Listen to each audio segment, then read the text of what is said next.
Yo guys, Theo here. Thank you for all the responses to my video about online coaching. I'm already up and running with a handful of people, talking to some more. And well, if you're someone who's on the fence about it, thought about it but never reached out, you know, my email and Instagram is in the description. You can always just send me a message and you don't have to make a decision right away. We could talk about it, you know. So today we're talking about bad self-help advice, I call it. Like things that get thrown around by, to be honest, like by people like me, but also on Instagram and Instagram posts, like motivational accounts. And like, it's not necessarily bad advice all the time. I just think it's a little simplified, maybe because of the format, you know, of Instagram posts, for instance. You want to get something across quickly or with a short little quote or something. And like I said, I think I've been guilty of this sometimes. So I'd like to clarify some things. I might come back to each of these and talk about them more separately, but here just a little introduction to the thing. So let's talk about gratitude first. It's something that gets spouted a lot, that gratitude is the highest vibration you can be on, you know. It's the most important thing. You have to always have gratitude, and I think it's a little warped. Like, there are some things I don't think you have to be grateful for, to be honest. Like, if you experienced like abuse growing up, you were beat up, maybe you're molested, raped, all these very, very horrible things. Maybe you just, like, take me, like, none of those things happened to me, but you know, I grew up with an autistic brother that it led to us fighting a lot.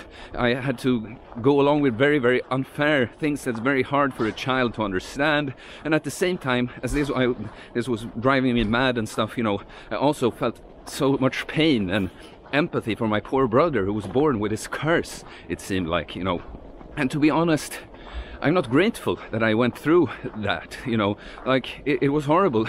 It would be like if I could remove that autism from my brother, for instance, I'd do it in a heartbeat, you know. I'd do anything to do that. But, you know, the thing about the gratitude, I think, again, it's because the message gets simplified.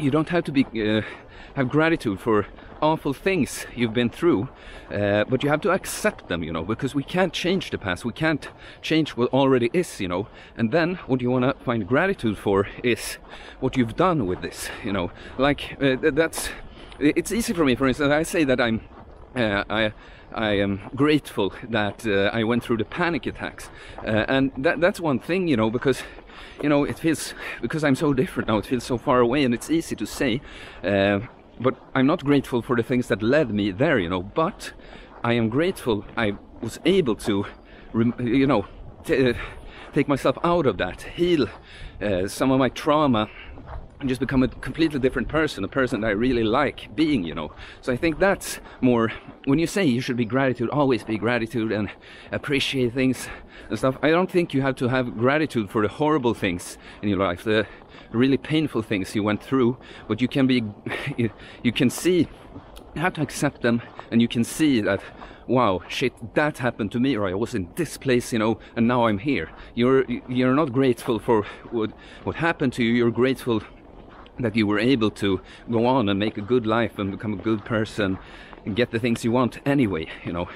And then there are other things, like, I guess I ended up talking a lot about gratitude, but it was the one thing I thought about the most. But there's other things, like things, this is typical on Instagram, you know, a little list, like things to stop doing, like overthinking, overanalyzing, not living in the moment, living in the past, thinking negative, things like this. You know, I think these things, it's so bad to say things to stop doing right away, you know. Like, okay, like if you had something really terrible happen to you, something recent, like say out of nowhere your friend dies or something, like, stop living in the past, he's dead now, you know, get over it. It's not easy, you know. We're not designed to be that. But I think these points should be viewed more as something, it's so bad to say stop doing this right away. It's more like, this is the ideal, this is the goal, you know. You wanna strive for this, and this is something, you know. This, speaking of death, you know, there's always talk about these 5 stages you go from. It's like denial, anger, bargaining, blah blah blah. I don't remember all of them, but you end up in acceptance. And it was something I learned, because I actually, less important, but it used to when I was just a messy teenager, you know, I used to lose a lot of things. Like I've lost many phones just by being reckless, you know, and I always was like, why do I do this? Shit, maybe I can find it, you know.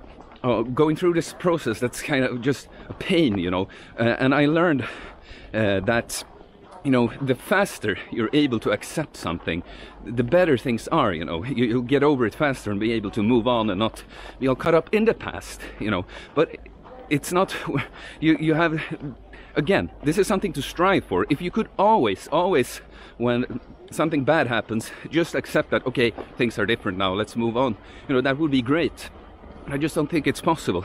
So I think all these things, and like thinking, over-analyzing. I mean, sometimes we end up in very, very complex, confusing situations that, you know, we want to find out, we want to understand, and it's very, very hard not to over-analyze. And you can, you know, you can do things like keep reminding yourself, this is no point, there's no use. I should try to distract myself, I should meet some friends and maybe think about something else, or I should do that, you know. You can be aware of this and strive to get over it, but it's not that easy as just stop over-analyzing things. Just think positive, you know. You have to take action towards that. So I think many of these things, again, we're being grateful. If you can be that person who can just be so above it all and just see how even negative experiences led you to something good, well, that's awesome, you know. But I don't think you have to view it that way, that you're like in the wrong for not doing that. You have to see these things as ideals and strive for that always.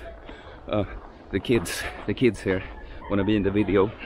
But yeah, I'm done there anyway. So if you like the video, please like, please subscribe, leave a comment, and again, if you're interested in coaching, just hit me up. All right, guys, peace.